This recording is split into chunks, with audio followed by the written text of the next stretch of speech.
guys, tonight we are reading a book about a big, ugly fish. The ugliest fish you've ever seen.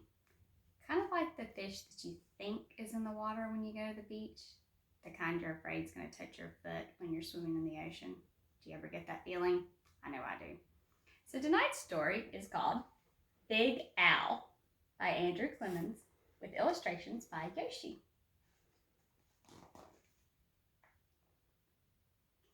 In the wide blue sea, there was a very friendly fish named Big Owl. You could not find a nicer fish. Big Owl was also very, very scary. Other fish seemed to have at least one friend. Some had many, but Big Owl had none. He did not really blame the other fish. How could he expect little fish to trust such a great big fish with eyes and skin and teeth like his? So Big Owl was lonely, and he cried big salty tears into the big salty sea. But Big Owl really wanted friends, so he worked at it. First, he tried wrapping himself up with seaweed. He thought it was a great disguise, but no one else did. Who wants to stop and talk to a floating plant that has big, sharp teeth? Then he thought if he puffed himself up round, the other fish would laugh and see how clever and silly he could be. All they saw, however, was how big he could be, and they steered clear. Very early one morning, Big Owl went down to the bottom and flopped and wiggled into the sand until he was almost covered up. He looked much smaller. When the other fish came near, Big Owl talked and joked with them and had a delightful time. But then one scratchy little grain of sand got stuck in his gills and achoo, he sneezed. And when the cloud of sand cleared away, well, all the other fish were gone. Big Owl even changed his color one day so he would look like he belonged to a school of tiny fish passing by. He bubbled along with them for a while, laughing and feeling like he was just one of the crowd.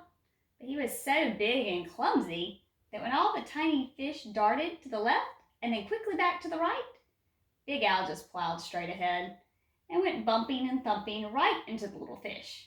Before he could even say, "Excuse me," they were gone, and he was alone again, sadder than ever.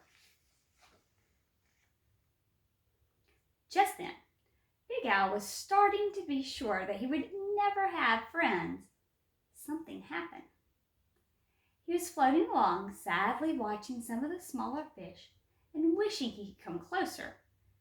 As he watched, a net dropped down silently from above, and in an instant, they were caught.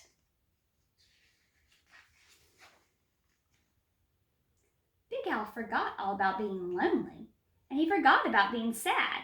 His eyes bulged out bigger and rounder than ever, and with a mighty flip of his tail, he opened his mouth and charged straight at the net. The net was strong, but Big Owl was stronger.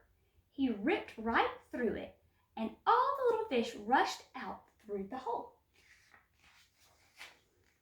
But when Big Owl turned to try to go around and out the hole, he got tangled up in the net and was stuck.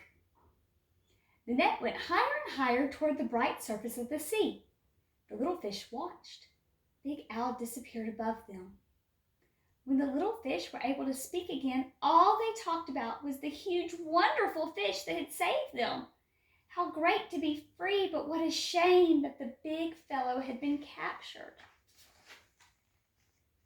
Just then, there was a tremendous splash and crash above them, and the small fish dashed away. Was it the net again? Not at all. It was Big Owl. Those fishermen took one look at him, and they threw him back into the ocean.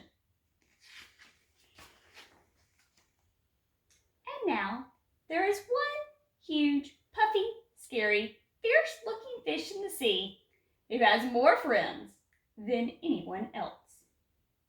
Big Al.